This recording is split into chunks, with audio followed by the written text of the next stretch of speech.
Hello everyone, welcome back to YK Reviews. For today's video, it's going to be all about Hellraiser 9 Revelations, so let's get into it here. So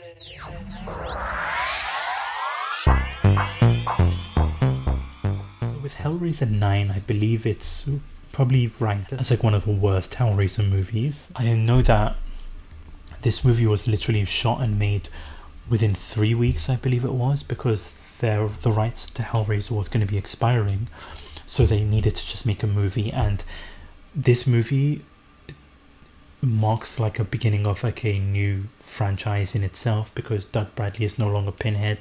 They get a new Pinhead in this role, and the movie shot within 3 weeks. And I'll be honest, I got mixed feelings with it. Like, in terms of the cinematography, in terms of like the camera work and that kind of stuff, very lackluster. But I liked that they stuck with the aura of the original movie and like the concept of Hellraiser.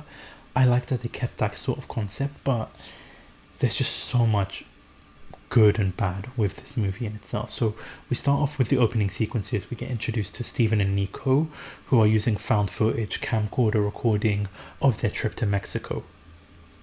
So basically they're going to Mexico, their car gets robbed, and they all of a sudden are in this room with the lament configuration Hellraiser appearing. And I'm just going to discuss Pinhead right now. I was not a huge fan of his look in this movie. I'm just so accustomed to Doug Bradley, and I just feel like this one just did not work. The makeup and all of that stuff just didn't look as good. So I wasn't a huge fan of how Pinhead looked in this movie. So then we cut to like 12 months later. The families of these two boys are gathering in. These two boys are presumed dead now. These two are having this like get together, this dinner, where the sister is basically just bringing up the fact of like wanting to keep Hope still alive, questioning her mother because she's constantly in the room looking at these camcorder which has footage and everything like that. So then the sister goes and like looks through it. She sees the lament configuration. She looks through the camcorder, where we sort of get to see like what happened and what took place. So you get to see basically, because the sister, her brother is Steven and her boyfriend is Nico. So these two are in Mexico, and I did not intentionally get that to rhyme, but that was like a nice little coming together there.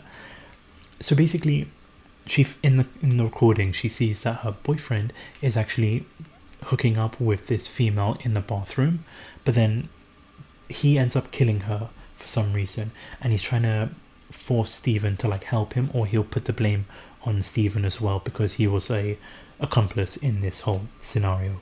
So then they go and cover this up. They go to like this bar where this guy ends up giving them the box, which is the lament configuration. So as the sister's like watching this, she's like playing with the box. She manages to open it, and then all of a sudden Steven appears in the pool, where he basically advises them that the Cenobites are coming when they've got no clue what the hell that means.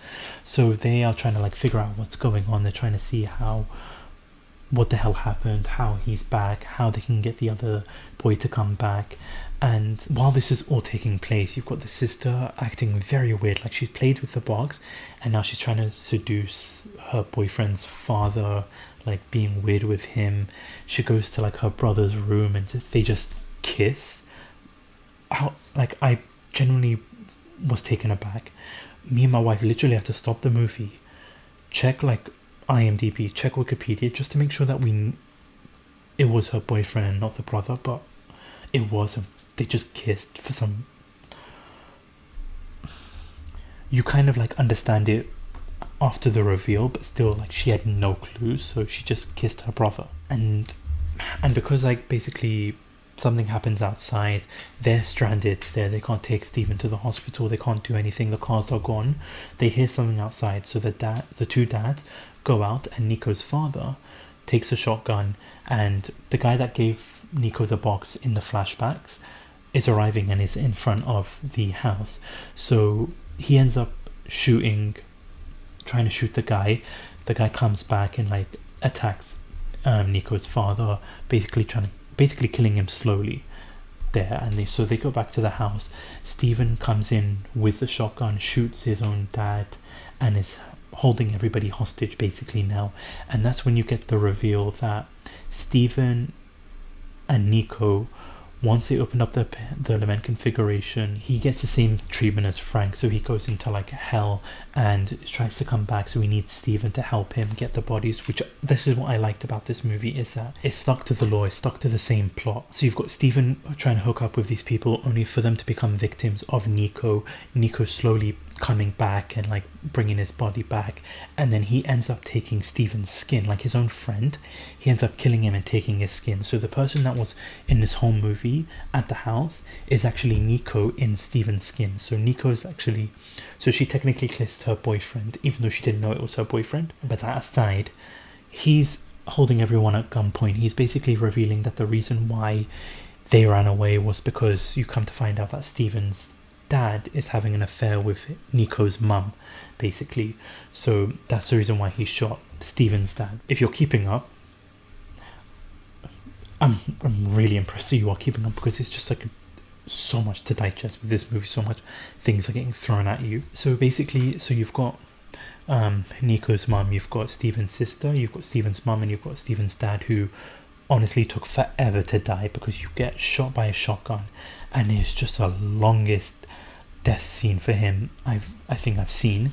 But Nico / Steven is forcing the sister to open up the box so that he can make a deal with Pinhead, and that's when Pinhead appears with like a miniature version of Pinhead, where you come to find out that it was actually Steven who has now become a Cenobite and looks like Pinhead, basically. So Pinhead kills Nico's mother, and as Nico tries to make a deal with Pinhead, he declines. You've got the chains like on his arms, he's about to like send him to an eternity of hell, but Steven's dad ends up shooting Nico, stopping Pinhead from taking Nico, basically getting his revenge. Which, to be honest with you, I found that frustrating, to be honest with you. Like, I found that just killing him like that kind of cheapened it a bit. You could have had him just be taken away by Pinhead, but instead the dad just takes revenge and shoots him. So I just found that cheapening a bit. But then because of that, Steven's mother gets taken instead to hell by Pinhead, leaving Steven's dad finally dying from the shotgun wound, and the sister just by herself with the element configuration there, and sort of like the movie coming to an end. And so I'll be honest, like, for a movie that was filmed and wrapped up and everything in like 3 weeks, for them to come up with like that sort of plot, similar vibes to the first one, I'm really impressed with that, because God knows how long it took for 5, 6 and 7 to be filmed and come up with the ideas for that. So I like that aspect, but I just feel like the acting, the cinematography, the direction of the movie just felt very weak. So I understand why it is at the bottom of the list, because it was just a very bland Hellraiser, but I enjoyed that they kept true to the lore of the movie in itself. But I do understand why everybody has it at the bottom of the list. For me, I don't think it's at the bottom, but it's definitely a very bad Hellraiser movie overall. If you've seen it though, let me know down in the comment section what you thought about it. Did you enjoy it? Did you like it? Did you hate it? Hit it in the comment section below there. And again, if you haven't already, hit that subscribe button, like button, hit that notification bell so that you don't miss out on any future videos. So this is YK Reviews. Thank you so much for watching. Peace.